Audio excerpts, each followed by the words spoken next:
In a world as vast and ever-changing as Vera, mounts are far more than just transportation. They're your loyal companions, key to exploration and sometimes even your ticket to domination in the heat of battle.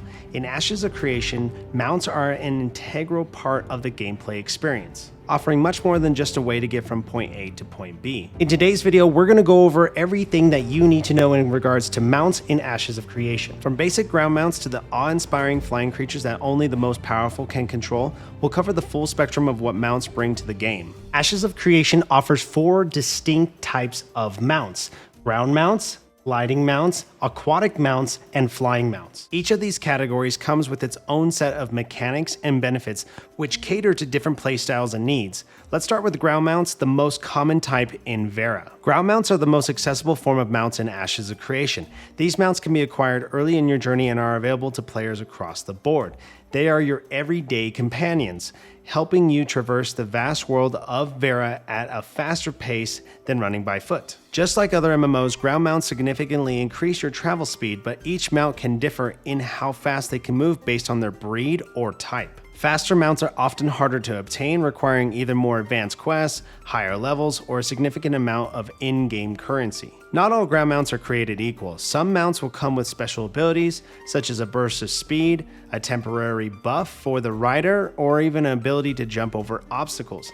These abilities add a strategic depth to how you might use your mount in different situations. While ground mounts are not typically geared for combat like their flying counterparts, there will be mounts with special features such as the ability to charge into enemies and knock them back.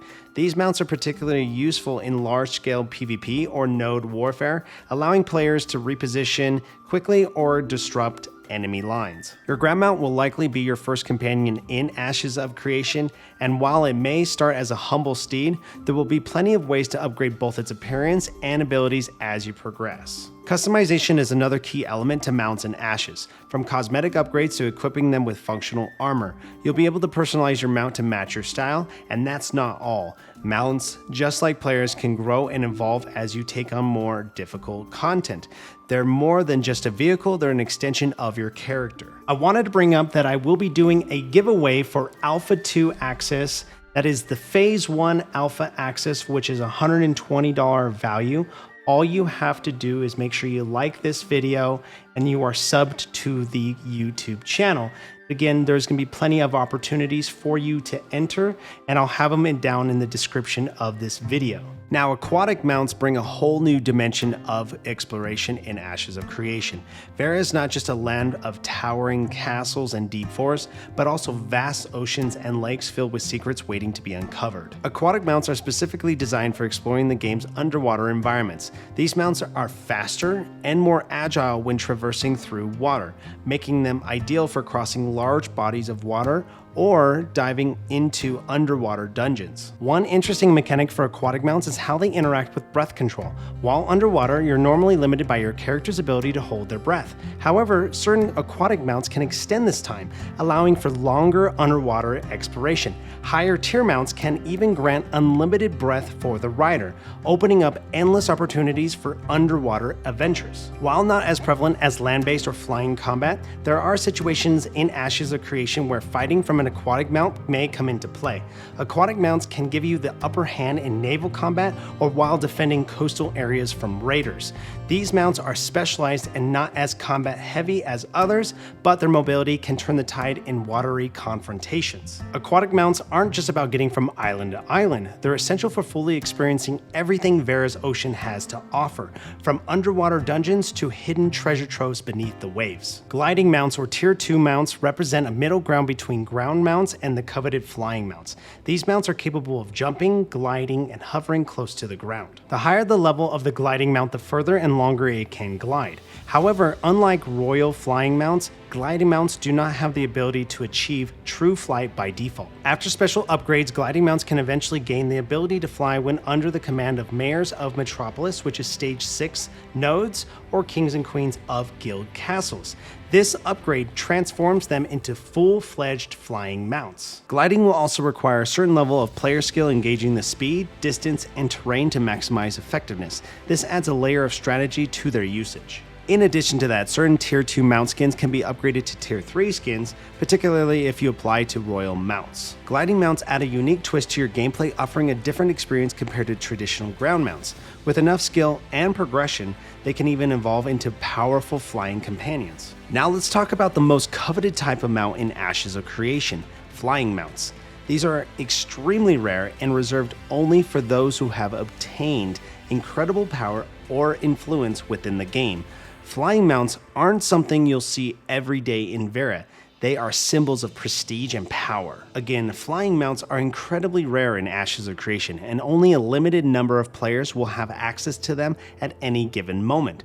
The most common way to acquire a flying mount is by holding a royal title, such as a guild leader of a castle or mayor of a metropolis. Flying mounts are not just for show. These mounts come with powerful abilities, allowing players to engage in aerial combat, survey the battlefield from above, or quickly travel between distant locations. Flying mounts will have specialized attacks that can be used to rain down damage from the sky, making them a formidable force in both PvP and PvE scenarios. While flying mounts are powerful, they are not intended to dominate the game world. Their usage is limited, meaning you won't be able to stay in the air indefinitely.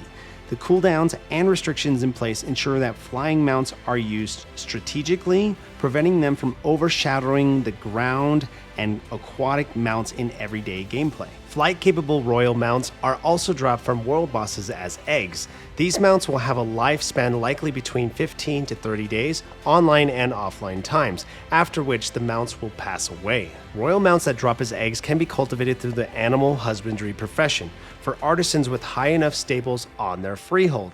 The eggs themselves also have a lifespan and can be sold to other players. In Ashes of Creation, mounts are not static. They can grow, evolve, and be customized in numerous ways depending on your playstyle and aesthetic preferences. As you progress throughout Vera, your mounts will have access to various upgrades, both functional and cosmetic. Mount progression in Ashes of Creation adds a layer of depth that transforms your mount from a basic means of transportation into a valuable companion for your adventures. Much like how your character levels up and becomes stronger, mounts can also increase in strength and versatility. Depending on how you progress your mount, you may unlock unique abilities. For example, a mount that focuses on combat progression might learn a charge ability that can stun enemies, while an exploration-focused mount could gain increased stamina for long-distance travel. One of the key elements of mount progression is the ability to specialize your mount. Whether you want a mount that excels in combat, helps you explore new areas, or simply looks amazing, Ashes of Creation gives you the tool to shape your companion's growth. Now, customization is not only limited to abilities, it's also about making your mount stand out in a world full of adventurers. In Ashes of Creation, you'll have access to a wide variety of cosmetic options, from mount skins to decorative armor, giving you the ability to express your personal style through your mount. Cosmetic skins will allow players to drastically alter the appearance of their mounts without affecting their underlying stats. Whether you want your horse to look like a spectral steed or your dragon to glow with arcane energy, skins allow for extensive visual customization. Mount barding, also referred to as saddles, is another major element of customization in Ashes of Creation. Barding consists of various components that you can equip to your mount, not only for aesthetic purposes, but also to improve its stats like hit points and speed.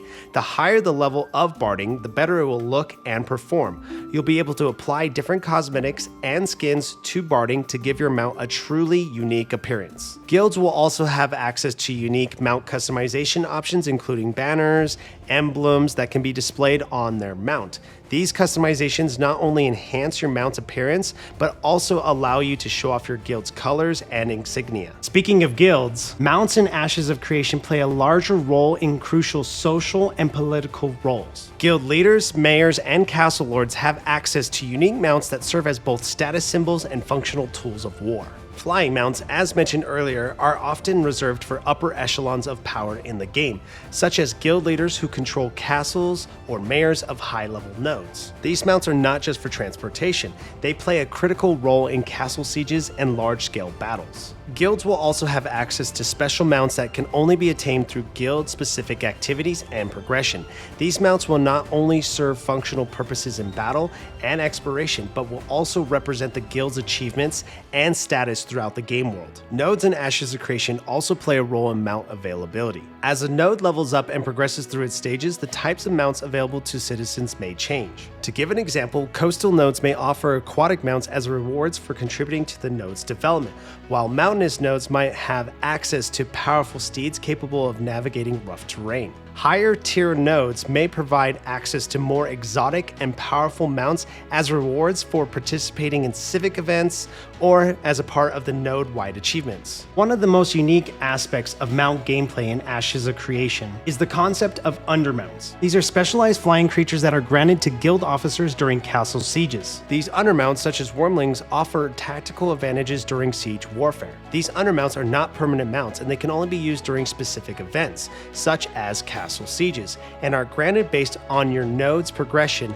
and castle defense preparations. In the chaos of a siege, Undermounts can be game changers. They allow key players to move swiftly across the battlefield, carrying out essential tasks like destroying enemy siege weapons or reinforcing strategic points on the walls. In general, one of the most fascinating aspects of Ashes of Creation is how the world changes with seasons and times of day. This doesn't just affect the environment, it also has an impact on the mobs and even the mounts you encounter. Mounts and mobs may change visually depending on the season or the time of day. For instance, you might find that a particular mount looks entirely different when the winter snows blanket the land, or certain rare creatures only appear during specific seasons. The different seasons will also affect the types of creatures that spawn in certain areas. You may find new, more aggressive mobs in winter that offer better rewards but require a more tactical approach to defeat. In summer, those same areas might be easier to traverse, but with fewer resources or creatures. Tying this into mounts, they will have different rarities, and their rarity will often correlate with their skill set and visual appearance. You may discover a mount that can only be tamed during a specific season, adding to its uniqueness and value. As the seasons change, so do the mounts you may encounter, providing players with new opportunities to capture rare breeds. Seasonal changes and time of day variations bring a dynamic aspect to mounts in Ashes of Creation, making each playthrough unique and encouraging players to explore Vera in different ways throughout the year. In addition to everything that has been mentioned before, Ashes of Creation also has an animal husbandry profession. This offers a whole new layer of mount progression and acquisition. Through breeding and taming, players can create mounts with unique genetic traits, making every mount feel truly one of a kind. Pets, mounts, livestock, and beasts of burden can all be captured and bred through animal husbandry.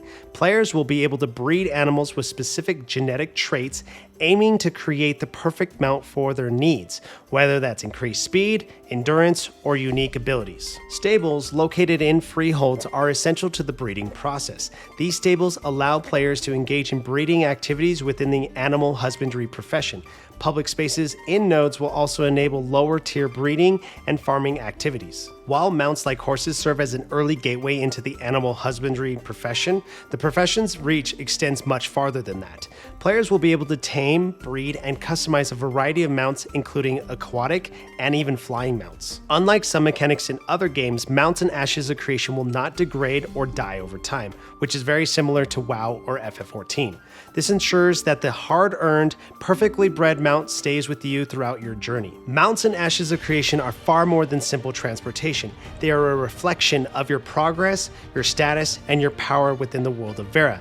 From basic ground mounts to rare flying creatures, and from customization to combat utility, your mount is a vital part of your journey. Whether you're exploring the farthest reaches of the ocean, engaging in high-stakes PvP, or showing off your guild's might, mounts will play a pivotal role in your experience. Thank you so much for joining me for this deep dive of mounts in Ashes of Creation. If you guys enjoyed this video, make sure you like, sub, and comment below what is your favorite aspect of mounts in Ashes of Creation. There's going to be plenty of different mounts to ride around in Vera. So again, let me know what is your favorite one. Thank you so much for watching. I'll see you guys in the next video.